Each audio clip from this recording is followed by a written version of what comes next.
Clearly we're doing good work. The English major in me is proud that Daniel shared a poem today.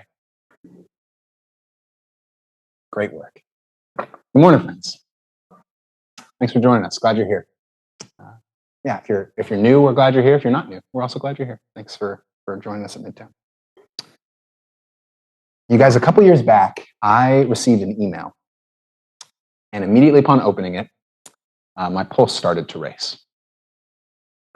Because right there on my screen, inches in front of my eyes, was something so enticing and so alluring that I couldn't help but get excited. The curves were perfect. The light hit at all the right angles. And there was even a link I could click to see countless more images just like this one. And so I slowly hovered my mouse over the link and finally clicked it. After which I was immediately redirected to a website for Tesla sports cars. There's a Tesla ad. Were you guys expecting something different? Today, yeah, spicy today. Today, we are going to spend some time talking about a subject that makes us hold our breath sometimes. Sexual desire. And I tell that story, one, to let us release a breath a little bit, to laugh for a second, because I know this can be an awkward subject. I know this can be a sensitive subject. I know it can be a painful subject for some of us. But I also tell that Tesla story to illustrate another fundamental truth about how our world tends to view sex and sexual desire. That is, as the reduction of humans to the level of objects. See, there's a reason that your mind went where it did when I was telling that story. It's because when it comes to sex, our culture has trained us to see humans as consumer goods, the same way we see sports cars. Remarkable, physically beautiful things that exist for my pleasure, for me to drive on my terms. Our culture sees sex as a consumer good. And that's actually a development decades in the making in the US today. Much of it can be traced back to the year 1960, when a tiny little pill changed the world. Oral contraception, birth control, was invented and made accessible for the public then. And for as much as it has its good and its bad, birth control ushered in a sexual revolution in our country. See, the fundamental assumption of that revolution was pretty simple. Sexual desire is a strictly personal thing, which means it's not meant to be judged or dictated by anyone or anything outside of me. I am the driver, I am the ruler, and sex is about fulfilling my desires. That's what we've been taught for decades. There's been a massive expansion of sexual freedom in these last few years. We've passed laws, we've promoted certain art and messaging along these lines. We've even created entire industries designed to promote sex to be a casual consumer good. For instance, the adult film industry right now is worth nearly $100 billion a year. That is more than the entire economic output of many states in the US. We have apps designed primarily to promote casual physical hookups without any other relational baggage. The standard for sex in most states today is simply consent, which is a good thing, but it's just the only standard. So long as sex occurs between two consenting adults, then everything else is fair game in the US. And so we are more sexually liberated as a country than we've ever been. But here's what's remarkable. In the middle of that supposed liberation, we are also more relationally miserable than we've ever been. There's a woman named Christine Emba. She's an author and journalist. She was a Princeton graduate. She recently wrote a book on this. And she devoted the last few years of her work to researching what sex as a consumer good has done to us. The book's called Rethinking Sex, a Provocation. And her main argument is this. For as much as we want to make it so, sex is never actually just casual. And our no strings attached, easy to access approach is actually ruining real human relationships. And this isn't a Christian book, mind you. This is just a Princeton grad who's observing the world around us. And her pushback is actually being echoed across numerous other massive publications that are often considered liberal in our culture. For instance, there was a recent article published in the Washington Post that talks a lot about this. It tells the story of a woman named Rachel. Rachel, in this article, she's a lively and opinionated 25-year-old Midwestern woman. And she says that in most areas of her life, she feels pretty empowered, pretty free to be the person she's made to be, except for one, sexual desire. She reports that something isn't right in her romantic intimacy in her life. Rachel goes on in the article to list off a variety of really unhappy encounters she's had with potential romantic partners. She talks about, for instance, consenting to things out of a desire to be polite or please the other person, but things that didn't make her the most comfortable. Times where she's had extreme acts requested of her in ways she didn't really understand. And instances on dates where she felt that the thing that the person wanted wasn't really her, wasn't really relationship or intimacy, it was just a certain feeling she could give them. And in the article, Rachel says this verbatim: "It's not like I was being forced into anything or that I felt unsafe, but it's just not good. It's just not good." And as it turns out, Rachel's experience is not the exception, it's the rule in our culture. There's a recent Pew Research study that described this for us. 67% of Americans today say their dating life is, quote, not going well. And 75% say it is very or somewhat difficult to find someone to date. Clearly, those statistics are represented in this room a little bit, right? And it's so bad that according to a recent CNN study, people are actually having less sex now than at any other point since birth control was invented. And the youngest generations are leading the way. The youngest generations are having less sex than any other generations. We have more freedom than we've ever had, and we are opting out because it's too undefined, it's too consumeristic, it's too uncommitted, it's too unfulfilling. You guys, sports car sexuality is not paying off. Sex without commitment is just leaving us emptier than before.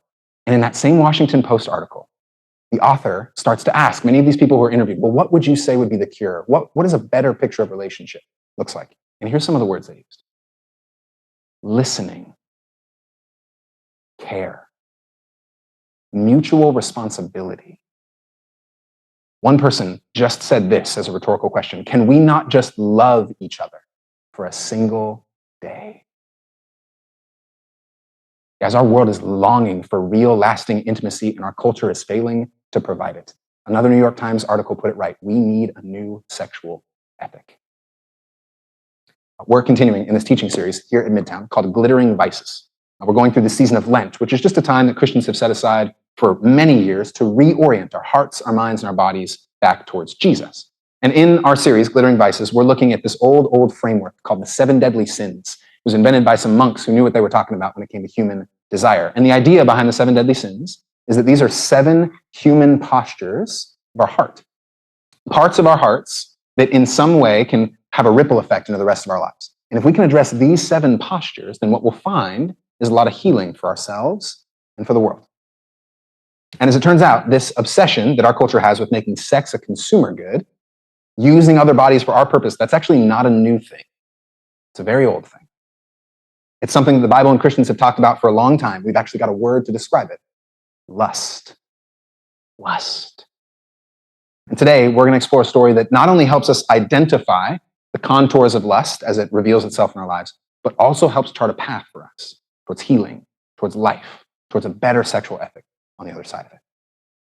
So friends, if you have a Bible, open it with me to the book of 2 Samuel. We're going to be in your Old Testament today. Now, this is near the beginning of your Bibles if you're flipping there. We're going to be in 2 Samuel chapter 11, starting in verse 1, and then we're going to skip forward a little bit to chapter 12 as well. If you don't have a Bible, by the way, that's okay. The words will be behind me on the screen, as you can see here. 2 Samuel chapter 11, starting in verse 1. In the spring of the year, the time when kings go out to battle, David sent Joab with his officers and all Israel with him. They ravaged the Ammonites and besieged Rabbah, but David remained at Jerusalem. And it happened late one afternoon, when David rose from his couch and was walking about on the roof of the king's house, that he saw from the roof a woman bathing. And the woman was very beautiful.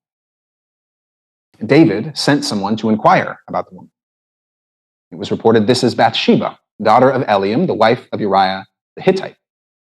So David sent messengers to fetch her, and she came to him, and he lay with her. Now she was purifying herself after her period. Then she returned to her house, and the woman conceived, and she sent and told David, "I am pregnant." So David sent word to Joab, send me Uriah the Hittite. And Joab sent Uriah to David. And when Uriah came to him, David asked how Joab and the people fared and how the war was going. And then David said to Uriah, go down to your house and wash your feet. Uriah went out of the king's house, and there followed him a present from the king. But Uriah slept at the entrance of the king's house with all the servants of his lord and did not go down to his house. And when they told David Uriah did not go down to his house, David said to Uriah, you've just come from a journey. Why did you not go down to your house? Uriah said to David, will the ark and Israel and Judah remain in booths, tents? And my lord Joab and the servants of my lord are camping in the open field. Shall I then go to my house to eat and to drink and to lie with my wife? As you live and as your soul lives, I will not do such a thing. Then David said to Uriah, remain here today also, and tomorrow I'll send you back. So Uriah remained in Jerusalem that day. And on the next day, David invited him to eat and drink in his presence and made him drunk. And in the evening, he went out to lie on his couch with the servants of his lord, but he did not go down to his house. And so in the morning, David wrote a letter to Joab and sent it by the hand of Uriah. In the letter, he wrote, set Uriah in the forefront of the hardest fighting and then draw back from him so that he may be struck down and die. As Joab was besieging the city, he assigned Uriah to the place where he knew there were valiant warriors. The men of the city came out and fought with Joab, and some of the servants of David among the people fell. Uriah the Hittite was killed as well. Now to the end of chapter 11. But the thing that David done displeased the Lord, and the Lord sent Nathan to David. He came to him and said to him, there were two men in a certain city, one rich and the other poor. The rich man had many flocks and herds, but the poor man had nothing but one little ewe lamb, which he had bought. He brought it up, and it grew up with him and with his children. It used to eat of his meager fare and drink from his cup and lie in his bosom. It was like a daughter to him. Now there came a traveler to the rich man, and he was loath to take one of his own flock or herd to prepare for the wayfarer who had come to him. But he took the poor man's lamb and prepared that for the guest who had come to him. Then David's anger was greatly kindled against the man. He said to Nathan, as the Lord lives, the man who does this deserves to die. He shall restore the lamb fourfold because he did this thing and because he had no pity. Nathan said to David, you are the man. This is the word of the Lord. Thanks be to God. So David messed up. Big time. We're talking coveting, adultery, stealing, murdering, bearing false witness. Half of the 10 commandments in like 15 verses. Just knocked off the list. And I think sometimes, at least speaking for myself, having grown up in and around the church, bad examples like David's are often where conversations on sex begin. In the church, we often default to what not to do, how sex becomes bad, you shall not sort of language. But when all our conversations start that way, when all our conversations start with the negative, then it can actually become destructive for us accidentally. For Christians, if sex is only ever framed negatively, then it's sometimes assumed that attraction or desire are inherently bad and that we need to avoid those things at all costs. And when you tell people that for years and years and years, and then you say, but when you get married, all of your desires, it's free game, whatever you want to do, it can be like whiplash for people.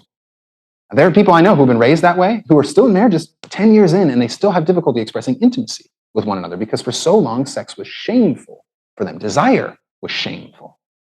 And so if we only frame in the negative, it can be destructive to Christians, but it can also be destructive to everyone else out there.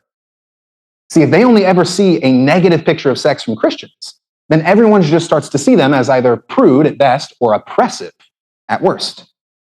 I mean, think about it in our culture. When's the last time you heard someone say, you know who we should listen to about sex? Christians. No one says that, right? Why? Because we usually frame it in the negative. We usually don't give a positive alternative. So I think before we jump into the negative of David's behavior here, which we're going to, I think it's important to start by expressing the Christian positive picture of sex. The you shall, not just the you shall not. Because I think in many ways, the Christian approach to desire in sex is exactly what the folks in that Washington Post article are looking for. It's a more holistic and enriching and loving picture and it's better than anything our culture hands us. That picture starts in Genesis 1. God creates the entire cosmos, and he builds it so that all things will work together in flourishing, in mutual flourishing. The Hebrew word for that is shalom, peace, unity, harmony. And then God makes man and woman in the image of God, and they are to be partners with God in that flourishing. And there's a few different tasks that God gives them. The first task is that they need to cultivate a healthy ecology, care for all of the resources that God has given them. Second task is that they need to use resources that God has given them to create new and good things. Be good sub-creators with me. And the third thing he says is be fruitful and multiply. How do humans multiply? They have sex. You can say the words, that's okay. They have sex. One of God's first commands to man and woman is a glorious stamp of approval on sex. And not just sex.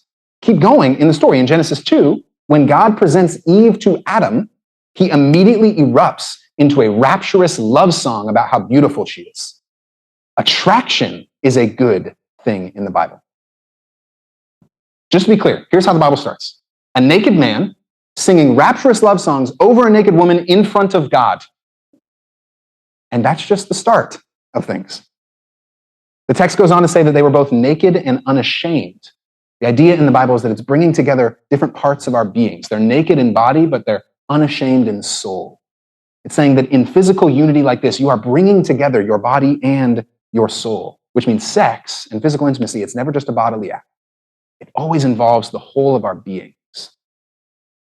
In the Bible, sex is the visible sign of a greater, invisible reality that we are making ourselves entirely vulnerable, body and soul, to the person in front of us. And by the way, that actually shouldn't come as a surprise to us, that our bodies and our souls are interconnected. We actually realize this in a lot of our culture today. For instance, when we don't get enough sleep in our bodies, what happens in our souls? We get cranky, right? We become really irritable. Our bodies affect our souls. When we exercise well, what typically happens to our souls? We feel great, right? We feel positive. We have a new outlook on life. Our bodies affect our souls, and it goes the other way. When your soul, when your heart is anxious or worried, it often manifests in your body, right? You lose appetite. You can't sleep. What we do with our body is always directly connected to our souls and vice versa. Which is why, for Christians, we've always affirmed that sex inside the confines of lifelong commitment in marriage is the proper way to express these desires. Not because it's some archaic old practice, but because it's the best way to protect bodies and souls. It allows this mutual self-giving in the entirety of ourselves to take place within a relationship that won't just bail on us. It makes sure that we are committed when we are giving ourselves fully to one another. And so the Christian view of sex, it's far from prude or oppressive. It's actually more expansive than anything our world gives us. It's more expansive than bodies as consumeristic products. It says that when we give each other to one another, we're giving our bodies and our souls. And if anyone ever wants to tell you that Christians are prude or oppressive, just keep reading the Bible with them. It's more than just Genesis 1 and 2. Skip forward to the book of Proverbs. It's a book of wisdom in the middle of the Bible. In Proverbs 5, a father advises his son to commit fully to his wife, and here's what he says. May her breasts satisfy you at all times. May you always be intoxicated by her love. No getting around that one, friends. Or jump to the Song of Songs. It's an entire collection of erotic love poetry between a married man and a woman, and it is spicy, friends. The Christian picture of sex doesn't reduce it down or condemn it. It actually celebrates sex without creating a culture that uses bodies for our benefit. It affirms the profound importance of protecting body and soul. I can't think of a more sex-positive view than this one. But here's the truth. We often settle for less than this. We're often people who, either out of loneliness or selfishness or just plain desire, allow ourselves to turn sex back into a consumer good. And so for as much as we need to remember the positive, we also need to be aware of the ways that the negative might creep into our hearts and our lives. And that's what this story of David is all about here. This story helps us see three things about lust. What lust is, what lust does, and how we heal from it. What it is, what it does, and how we heal. The story opens here in chapter 11 by telling us that this is the time of the year when kings go out to battle. That was actually one of the primary tasks of a king in the ancient world, was to lead men into battle. That's in many ways why he was chosen to be the king. But did you notice what David's doing? He didn't go out to battle. He's staying at home. He's sleeping in. Said he didn't wake up till late afternoon. When he should be leading his men, he's sleeping in. The text seems to be pointing out a sort of laziness and maybe entitlement in David. He is king. He can do what he wants. It's his choice. He rules. And so right away, we're actually shown the soil where lust begins to take root. Lust always begins with entitlement. Lust assumes that my desires, my preferences, myself is the thing that should drive my life. I am king or I am queen, and everyone else is subject to me. And you guys, that's the exact opposite of love. Love always begins with prioritizing the other, even if it comes at the expense of self. Love serves. Lust rules. Love sits on a cross. Lust sits on a throne. And so if we want to evaluate where lust might be taking root in us, we have to start with the soil of entitlement. We have to ask ourselves certain questions like this. Do I assume that my physical desires deserve to be satisfied by others in my own way and timing? Do I resent or become frustrated when the other person does not satisfy my desires as I want them to? Or just simply, are my relational pursuits primarily about myself? That's where lust begins. And David's entitlement leads him right up to the roof of his kingly palace. In Jerusalem at this time, the city was relatively small, a couple thousand people probably. So David could see actually over the whole city. The king's palace was visible above, or could see above everything else. And from his roof, he's looking around and he sees a woman bathing. And an important note here, bathing on the rooftops in that day was actually common practice. It was one of the few places that someone could get privacy in their small homes. And it was often easier to dry off because you had direct access to the sun. And more than that, we learned that this woman is actually bathing out of ritual and religious purity. This is a part of social and religious practice. She's actually doing the right thing in her time.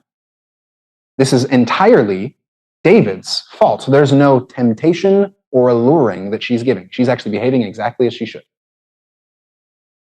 And then we learn that David sees that she's very beautiful. And I want to stop there briefly.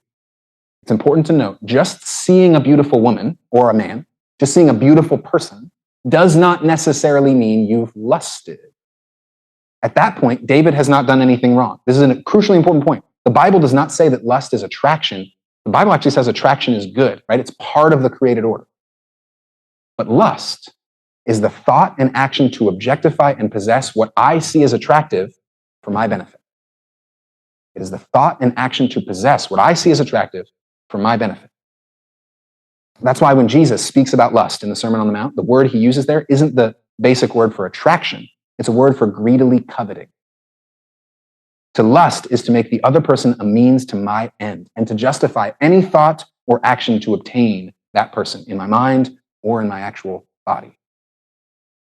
So recognizing her beauty, it's not where David goes wrong here. It's what he does next. And it's shown in 6 really rapid fire verbs. He saw, he sent, he inquired, he sent them. They got, he slept with. Did you notice who's doing the action and who's having the action done to them? Bathsheba is simply the subject of actions done to her. It is all David initiating the action. David is using her, objectifying her, possessing her to satisfy his desires. And more than this, she realistically has no choice in the matter. You couldn't say no to the king in that day. There's only, in this story, a man using his power to objectify a woman for his purposes. You guys, when it comes to lust, our initial attraction or desire isn't the problem. It's when that attraction or desire leads us to see others as bodies to be consumed and objectified, possessed for our benefit. That's when lust creeps in. That's when it becomes destructive for us. As an example of what this looks like, imagine one day you've gotten off a really long day at work and you're meeting some friends at a restaurant here in Phoenix. And work was one of those like really brutal days, like 10 hours, you didn't even get a lunch break. And so you are getting to the restaurant and you are famished. And so the host or hostess, they come up and they say, hey, we've got a table for you. They're walking you back, and you are walking through the restaurant, and suddenly your nose is filled with the smells of what everyone is eating. You're like eyeballing, somebody pulls like fajitas past you, right, that are on fire. You're like, that looks amazing, right? You're seeing steak, tacos, maybe if you're a vegetarian, sweet potato hash, something like that, right? Whatever appeals to you most. Your stomach's grumbling, your mouth is watering. That's not a bad desire. Hunger is a good thing. It's a natural thing. But there's a way to practice your hunger, and there's a way not to practice it. I mean, imagine as you're walking by, if you were just like snag something off someone's table and just start eating, right? That wouldn't be good. Don't do that. Friends, that would be using your neighbor for the fulfillment of your purposes. That would be objectifying your neighbor for the fulfillment of your purposes. And if that's a bad thing when it comes to cooked meat, it's certainly a bad thing when it comes to other human bodies. If we want to become healthy people, we have to look beneath just our desire and attraction. Our culture just says, chase your desire. Don't look any deeper. Just follow your heart. If we want to be healthy people, we got to look beneath that. We have to become really self-reflective on the ways that we're going about satisfying our desires and whether they're actually limiting people, reducing people down to objects. And so when we look at someone else, are we drawn to their holistic flourishing, to seeing them flourish, or do we want to use them for our benefit? When we see someone attractive, do we seek to understand them as a whole person, or do we hold their image or figure in our head, or try to get with them to feel good about ourselves? Our desires are made to drive us towards deep and holistic, committed care, and lust will only ever interrupt that process. It will only ever make it about quick, non-committed, self-focused pleasure, and it will always leave us emptier than before. So that's what lust looks like. It starts with entitlement, and it prioritizes usury and objectification of the other. But what's so powerful about the story is it doesn't just show us what lust looks like. It also shows us what lust does. The first thing we see in this story is that lust destroys relationships. Notice how David makes this act of sexual intimacy, which again, designed to be whole life, soul and body. He makes it only about himself. The action is really stark in this passage. There's no conversation between him and Bathsheba. He never calls her by name. There's not even a hint of caring for her at any point, or affection, or love. And by verse 5 at the end, she's just called the woman. And perhaps worse than anything, there's no sense of commitment to her beyond the given moment. When this finally gets exposed or is at risk of getting exposed, what does David do? He tries to bury it, get rid of it. There's no sense that he's going to commit to what he's done or to help resolve the problems with what he's done. This is showing us that we need to be really cognizant of the ways that lust might be subtly creeping in to actually harm our relationships. See, whenever we pursue physical intimacy without relational commitment, we ultimately lack integrity. When I use that word integrity, I mean wholeness. That's what the word integrity really means, is living a whole and unified life. Because when you do that, you're asking someone to do with their body what you're not willing to do with your heart and soul. You're saying, let's be physically vulnerable with one another, but let's not be completely vulnerable in our souls in case I need to get out, in case I need to run away, in case I don't really want to anymore.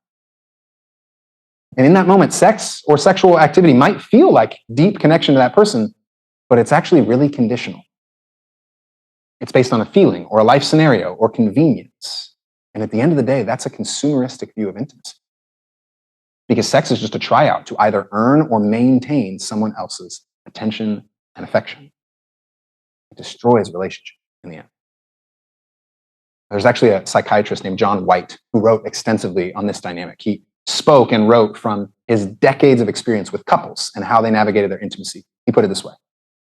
He said, the bodily exposure that arouses and accompanies sex can be profoundly symbolic and powerfully healing if it's the concrete sign of what's happening in the whole relationship.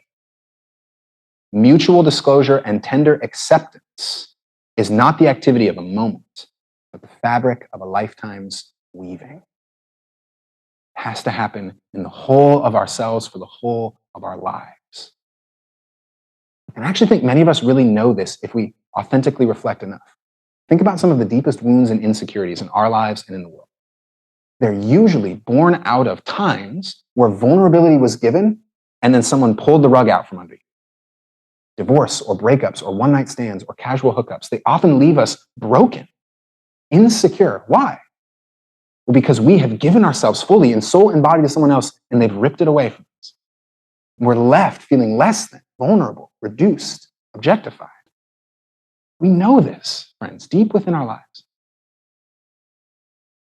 Lust destroys relationship, and not just the relationship between the two people involved. It also destroys relationship beyond the confines of just those two. Uriah and Eliam, the husband and father of Bathsheba here, they were actually David's good buddies. When David was on the run from Saul earlier in the story, these were two men who saved his life numerous times. And look what he's willing to do to them. He's willing to destroy relationship with them, all at the altar of his own self-love. Friends, lust makes those around our relationship just pawns to ourselves. So it destroys relationships, but it doesn't stop there. Lust also calluses us. You know when you get a callus on your hand or on your foot and you touch something and you can't quite feel it the way you used to be able to feel it, right? It's kind of numb or dull. That's what happens in our souls when we practice lust. Notice the lengths that David goes to in this story to cover up. He takes actions that if he'd heard he was going to do them before the story, probably never would have thought about doing them. He leads himself to utterly unthinkable acts. Why? His soul has been calloused. He's let his desire take the wheel, and it's calloused him to any other activities that might be bad to cover up. And it starts small. He tries to get Uriah to go sleep with his wife, right? That's what that little euphemism, go and wash your feet, that was a common euphemism in the ancient world, meaning go and be intimate with your spouse. But Uriah, at that point, he has too much integrity and solidarity to do that. He's like, hey, I'm not going to do that. My men are out fighting. It would be wrong of me to go and seek pleasure. I'm not going to do it. So actually, Uriah is shown as a foil. He has integrity and David doesn't here. And so David says, well, I got to go a step further. Let's get Uriah drunk, right? And then try to get him to sleep with his wife, and he still doesn't. And then David takes it another step further. He has orders written to have Uriah functionally murdered. And who does he have deliver those orders? Uriah himself. He hands the orders for his own death to him. David's soul is becoming calloused more and more and more, attempting to cover up his lust, maintain his lust. He's calloused. That's always what will happen to our souls when we reduce bodies down in this way, friends. We'll start to embrace practices that we would have previously thought were unthinkable, all to satisfy or to maintain or to cover up. And actually, science, study after study, is showing us that this is true. When we see other bodies and souls as tools to be used for our pleasure, it will lead to the real callousing of our inner beings. For instance, science shows that lust alters our brain chemistry. Lustful activity, casual sex, and porn, it actually creates new neural pathways in the brain. And when it becomes the norm in your life, real mutual relational pleasures become less pleasurable. To the point where people who do this on a regular basis actually aren't able to maintain healthy relationships. They can't stay in them long enough. We've also learned that regular porn uses and casual sex are directly connected to increased depression and anxiety. They prevent us from feeling real deep joy. We can no longer feel. It's like our souls can't feel the way they were meant to. There's a tragic example of this in the life of a guy named Hugh Hefner. You guys heard of Hugh Hefner? The father of the Playboy empire. And he is praised for decades for being a champion of liberational sex. Just let your desire drive you. And so long as it's consensual, it's great. And then he passed away. And not long after he passed away, a couple women who lived with him for years wrote a book about what it was like to live with Hugh. And numerous times in the book, they mention something really curious. They say much of his life, but really towards the end of his life, Hugh was no longer able to have deep relational intimacy with anyone. He had to watch really ugly stuff online just to feel anything at all. A life of unbridled lust led him to lose any real deep feeling at all. It led him to be calloused. That's what lust does to us. And finally, David's story reminds us that lust always leads to violence. For him, it leads to murder here. And while that may not be exactly the thing that it leads us to, casual sex and porn usage are linked to increased violence in our world all the time. Lust is never just this private, personal thing. Sex is never just this private, personal thing. Increased porn usage is linked to sexual abuse in relationships, sex trafficking, and oppressive views of women. Study after study shows. And cohabitation, that is committing to sexual intimacy without committing to whole life intimacy, it's actually been statistically shown to increase rates of divorce and breakup. Most people get into those sorts of relationships because they think this will help us. It actually does more harm than good. It destroys relationships. It leads to violence in those relationships. And casual sex and porn have been shown to create destructive dynamics in co-ed spaces, spaces between men and women. There's actually a feminist author named Naomi Wolf who talks about this. She wrote a book called The Beauty Myth, How Images of Beauty Are Used Against Women.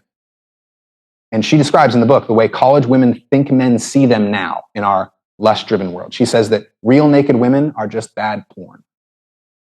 That's how women see themselves in our culture. This is what lust does. It does violence to our bodies, to our minds, to our souls. When we embrace this sort of culture, we ultimately destroy relationships. We become calloused people, and it leads to violence. I think Frederick Buechner summed it up really well in his book, Wishful Thinking. He said, contrary to Mrs. Prude, sex is not a sin. And contrary to Hugh Hefner, it's not salvation either. Like nitroglycerin, it can be used either to blow up bridges or heal hearts. So what can we do? How do we respond to lust in ourselves? And how do we chart a path towards good, real life? How do we heal? We actually see in chapter 12, in the passage we read. After murdering Uriah, David takes Bathsheba as his own wife, one of many for David, by the way.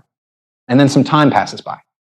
And eventually, a prophet named Nathan has it put on his heart by God to go and expose this in front of David, which was not an easy task for Nathan.